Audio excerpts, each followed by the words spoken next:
Okay, so I have 2, 3, 5 questions in here I would like to answer now. The first question, and I read it out to you. Venerable, could you repeat the name of the book you mentioned today? Of the books or the book? It says the books. Did I mention a few books or just one book? Maybe I just mentioned the names of the few books that I mentioned today. Do you know if they are in English? The books that I mentioned in the meditation hall today, they're all written in English. And they're not written in Chinese. And the first book I mentioned to you is written by, the author's name is Sun, of course, in pronunciation, Sun Su Yun. Sun is S-U-N, like Sun Yat-sen, the father of revolution, to overthrow the Qing dynasty. Sun Yat-sen, Sun, S-U-N, Su is S-H-U, and Yuan is Y-U-N. In the Chinese language, it's Suan Su Yun. Suan Su Yun. She wrote a few books, and one of the books that I recommended to you today, this morning, is 10,000 Miles Without a Cloud. And this book, 10,000 Miles Without a Cloud, it's her journal of her years-long journey taking the same Silk Road as 玄奘法师去过的 Silk been there, okay? The Silk Road. You know, in around 600 to 630 BC, that's about 1,200 years ago, or 300 years ago, there was a monk who traveled in the Tang Dynasty, who traveled from China, Chang'an, through the Silk Road to India. And the journey took him 2.5 years to accomplish. And he finally reached India. He learned the language and the cultures and the Buddhist teaching in 17 years. In other words, he stayed 17 years in India, and he traveled all the way back, bringing a lot of sutras. And once he returned to China, he set up Translation Academy and translate volumes of sutras into Chinese. 玄奘法师. And he wrote a book, 玄奘法师. He wrote a book, the monk. I'm talking about a monk now, not Sun Su Yun. I'm not talking about the Sun Su Yun. I'm talking about the monk in the Tang Dynasty. And of course, when he came back, he was welcomed by the emperor, Tang Taizong, at that time. And he was forbidden to go to India before, because there was a decree from the emperor that no one was allowed to leave China. They have to remain in China. But stealthily, he just traveled using all kinds of methods and managed to reach India. And when he came back, he was populously welcomed by not just the emperor, but the whole nation. There's a long story about that. And he was decreed by the emperor to write his journal about his journey. And that book was called, in the Chinese language, 大唐西域记. So in the Western, translated into Western, is a record of the great Tang westward journey, recording everything of what he saw, all his experiences. And it was so amazing how he could have achieved it. maybe gradually I would tell you stories about his journey. Needless to say, there's a lot of obstacles he encountered. But then, returning back to San Shu Yun, and San Shu Yun adopted the same route as the Silk Road and traveled following the footsteps of Xuanzang and went to India. It was dangerous too. He went through all those dangerous areas that nobody would go to even now. Traveling Himalayas, traveling deserts and all that. All by herself. All by herself. And she is a prolific writer, very good writer, a filmmaker. And then she wrote that book, 10,000 Miles Without a Cloud. In the Chinese language is 万里无云. 她这个书是万里无云.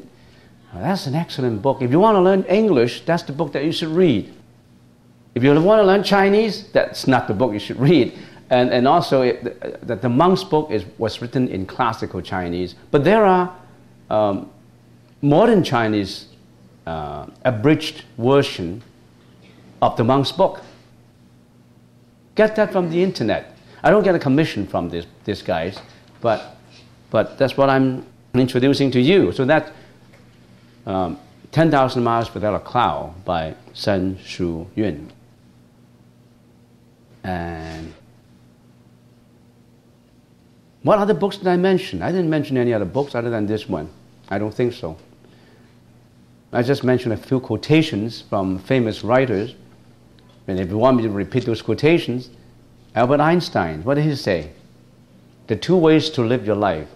One is as though nothing is a miracle. The other is as if everything is. Which one you want to live? You want to live a life without miracle, or you want to live a life with everything is a miracle? It's up to you. But not just taking the words, you have to live through it. Some people say, okay, I memorized this quotation and I can meet miracles. No. You know the idea, you have to struggle through it. You have to build up your confidence through it.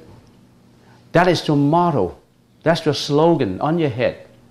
With that slogan, with that motto in your mind, you struggle through it as if you are sailing all by yourself, steering this sailing boat. You're on the steer wheel. You're on the, what do you call that? The what is that? The rudder. The rudder. Tiller. Yeah, something like that. So you're steering your sail according to the wind. Storm comes, you go through it. Sunny weather, you enjoyed it. But every day is a treasure to you. Be it storm or rain or shine. Every day is a value. Every day is a treasure. What does it mean by every day is a treasure? Do you mean I enjoy my TV and watching television? It's a treasure to me. I got to enjoy life. Every day is a treasure. Make use of the time to get enlightenment. Make use of the time to enlighten yourself. Make use of your time to moralize your conduct. Make use of the time to improve yourself. Not just watching TV and talking over the phone and chit-chats of what other guys are doing. So, taking some words into your mind is different from experiencing those words through life. It's just like the Buddhist teaching. Somebody thought, if I can read the whole library of Buddha's teaching, I'll be enlightened. Just the words. If I read all kinds of Abhidharma, if I read all the sutras, I will be like Buddha. If that's the case, the librarian would be the Buddha, because he always bury himself among volumes of books. That's all for this question. There's so many books I would like to introduce to you. There's another book I read the other day, and it was written by, I forgot his name. But anyway, I'm not talking about literature today, so I put it aside. How early should a child be taught Buddhism? How best to introduce the teaching and practice? How early should a child be taught Buddhism? Before he's born.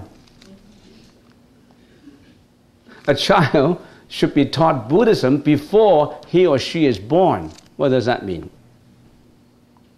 When you are the mother, when you are the pregnant mother, you start to educate your embryo before it comes out. How do I do that? You, the pregnant mother, meditate. You, the pregnant mother, read the Buddha's teaching.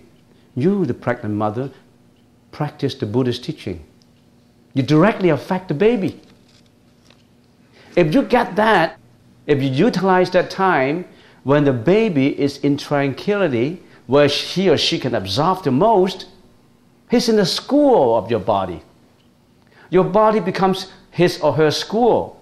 What kind of school you want to provide for your baby? A school of hatred? A school of violence? A school of argument? A school of fighting and struggling with your husband? That's not a good school. We want a school of compassion, a school of kindness, a school of understanding. You build up that school for your baby first, before he or she is born. And after he graduated from your school, meaning that he comes out, he already got the basic. And what is more, you've been forced to build that school. You become experienced in being school builder. Then you will continue and continue to practice and to learn. Isn't that logical? It's very logical. In the Chinese language, we call it Tai Jiao.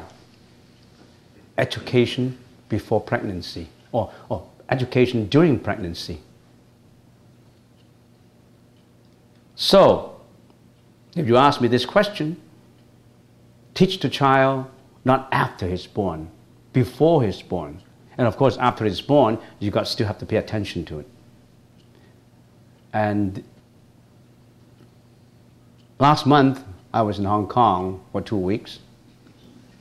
Oh, I'm telling stories now, but it's worthwhile to tell it. I was in Hong Kong. I went back to Hong Kong for 2 weeks. And one of the appointments that have been arranged for me is to meet a lady who has been listening to my radio program in Hong Kong about a Buddhist teaching.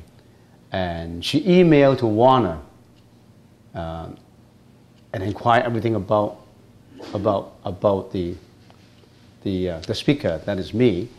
And she said, I really like the radio program. I learned a lot from it. And I changed my lifestyle. Somehow I get enlightened. I become happier than before. And I want to meet Reverend. Can you set up a meeting with me while he's in Hong Kong? So I went to meet him. And I had to bring a lady with me, because a monk is not supposed to meet another lady all by himself. It's against the precept. So I brought my one of the ladies with me, and she arranged it for me to meet this lady, a Hong Kong lady, and she arranged to meet in Kwun Tong in Starbucks. So I was sitting in Starbucks. Don't you believe there's Starbucks all over the world? And the Starbucks in Hong Kong make the most money. Not in here. You know why Starbucks in Hong Kong make the most money? Hong Kong has more than 7 million people. And when I walk into a Starbucks in here, sometimes it's all empty. When I go to Hong Kong Starbucks, I have to line up 20 minutes before I can get my Pike Place, or Columbia, regular house coffee. Not even the espresso, because you have to make it. Espresso takes time. So, not talking about coffee, my problem is I get all over the place when I'm talking. When I talk about coffee, I can talk about half an hour. So I don't want to talk about coffee. So I'm talking about the lady that I am supposed to meet at Starbucks. So I was waiting there, and another lady I brought along sitting by my side. And then I saw a lady coming with a girl, a 6-year-old. She is at the same time teaching her child to learn the mantra of compassion. Remember we're trying to mentor compassion? Namaratna Dharayana Maria Vadakatisparaya. And that baby girl, 6-year-old, learned it quite fast. And single mother, divorced, led not a happy life, but the more and more she learned about the Buddhist teaching, the more and more she got enlightened, and the more and more she likes to carry on, to live on, to educate a girl. So, how do you teach your child? Teach yourself also at the same time. How can you be a teacher? How can you, if you don't learn? Learning is a lifelong process. You be the teacher teaching your baby. You got to learn and learn and learn, and impart the knowledge to your baby. You have to set yourself an example. You must be a life example of your baby.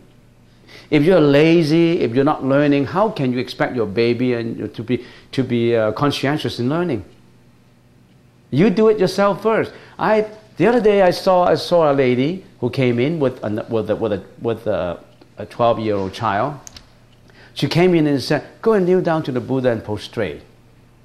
So that child, the boy, obediently went and kneeled down. And I was thinking in my mind, why did the lady standing in there and watching everything and tell the child to kneel down and prostrate? How come she couldn't do the same thing?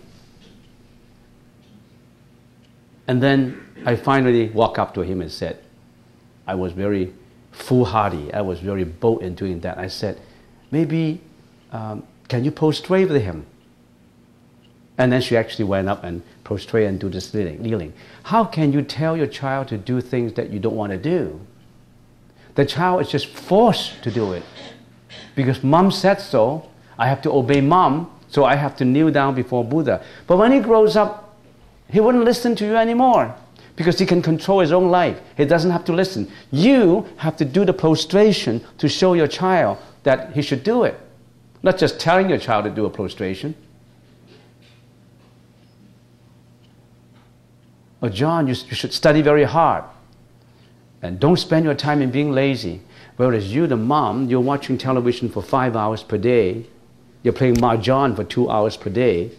You think your child is going to be a good child? No. Okay, that's enough for this question. Next question. Please ignore if no time permit my questions or if my questions are inappropriate. Releasing sea life, doesn't it mean releasing fish from some places where they are trapped? Not to kill and encouraging people not to kill. Kill what? Like, don't kill animals? There's no object to be obtained. Does this mean the whole world is an illusion? Well, Lee is smiling at me. That means he can answer the question. But anyway, it's not appropriate for him to do so right now. So, what is releasing sea lives? Does it mean releasing fish from some places where they were trapped? So what did I do when I went to China to release sea lives and land lives every year? We actually go to this fish market, produce market, early in the morning. And you'll be amazed if you go early in the morning to fish market, 3 or 4 o'clock in the morning. There's a lot of fishermen crowding in there. There's a lot of middlemen buying fish in there, and then they trade it back to the market peddlers to sell. It's a lot of produce. It's a market of more than 500 stalls of fishes for sale, selling to those who sell fish in the actual market. That's the produce market. But they open only from 3 o'clock to about 6, 7 o'clock in the morning. And they shut it for the day because they're not supposed to sell it to ordinary people. They sell to the middleman, and the middleman will sell them in the market, in the supermarket or in any other markets.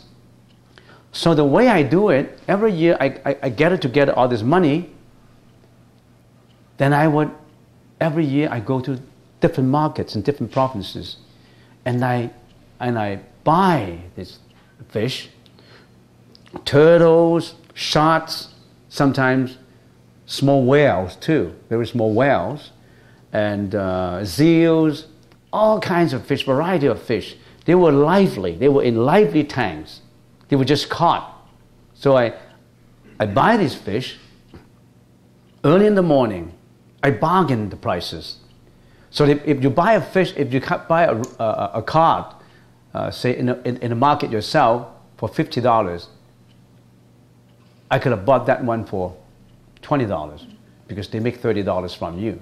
So with all the money that I collect from the donation, with this amount of money, I can buy more to release sea lives. So on top of that, I always bargain with the fishermen. I said, well, I bought it for release. So he said, $20, no more reduction, $20. I said, oh, how about 10? How about 15? And I also buy a lot of shrimps. Shrimps, they put it in baskets. There's lots, hundreds of shrimps in baskets. And they, okay, how much per pound? Per kilogram. So after we arrange the price, they take out the basket and then put it on the weight, on the scale. And I became more and more became smarter than before. They put it on the scale without leaving time to filter out the water so that they get more weight. So wait a minute, I said, wait. Give me the basket. So I shake it through and get all the water out, get about 2 kilograms out, and put it on the scale. It's 2 kilograms. So if I let them to put on the scale, it would be 4 kilograms. You see what I mean? So I do all this all by myself in the year 2003. I started 2003 all by myself. And I also arranged boats to ship all this out to the ocean. Not near the pier where people can catch them. With myself and the 2 fishermen, we sail all the way in big junks, of course. So all the way to the middle of the ocean where nobody can catch them. And I start to chant and sprinkle holy water on them, and I release them. I did it all by myself in 2003.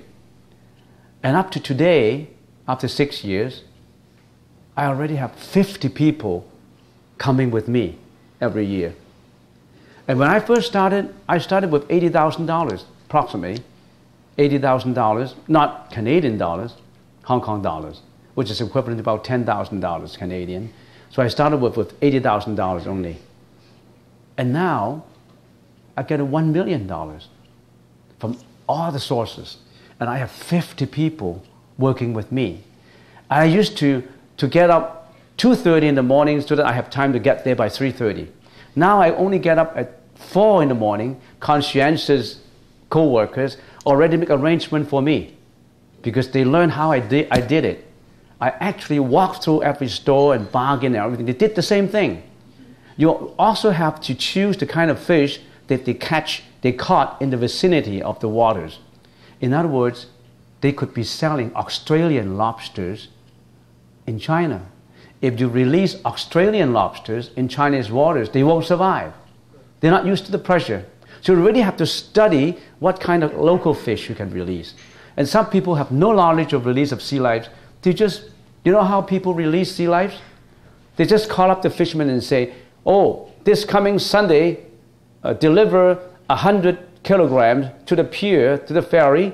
I'll wait for you. We get there at 10 o'clock in the morning. I will be, my disciples will be going there and we'll do a ceremony, and please prepare some food on the boat that we can have a party.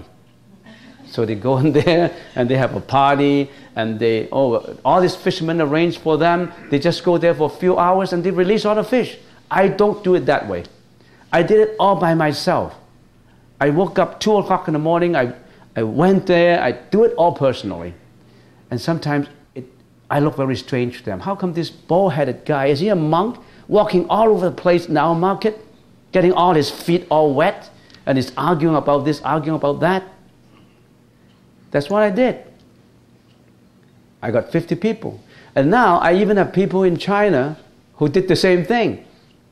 And I have people in China who volunteer to pay for all the bus, the 5 junks, because I have 50 people going over there.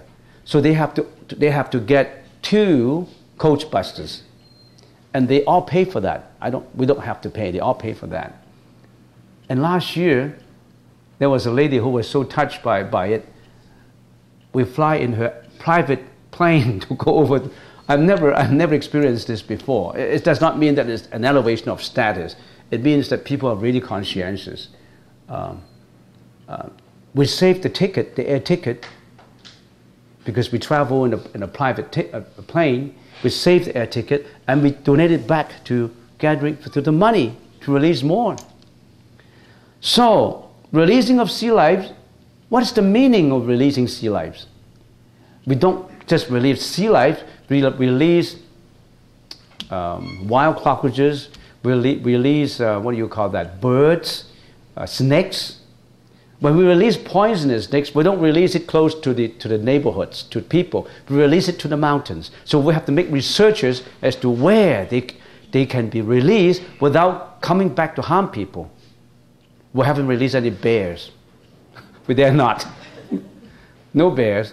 But we plan to release some caught wolves, and we release wild chickens. We release varieties of flying animals.